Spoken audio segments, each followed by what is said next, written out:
2018-19లో అసలు మీరు తయారు చేస్తున్న బడ్జెట్లోనే లోపభూయిష్టంగా ఉన్నది.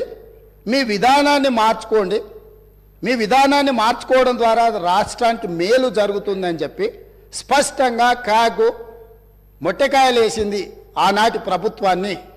ఇన్ని రకాల వాస్తవాలు ఉన్నా వారికి ఉన్న అనుభవాన్ని అంతా కూడా వినియోగించి అబద్ధాలు చెప్పి ఈ సభను ఈ రాష్ట్ర ప్రజల్ని తప్పుదోవ పట్టించాలనే ప్రయత్నం చేస్తుండ్రో ఇది శాసనసభ వ్యవహారాలు నిర్వహించే మా శ్రీధర్ బాబు గారికి సూచన చేస్తున్నా.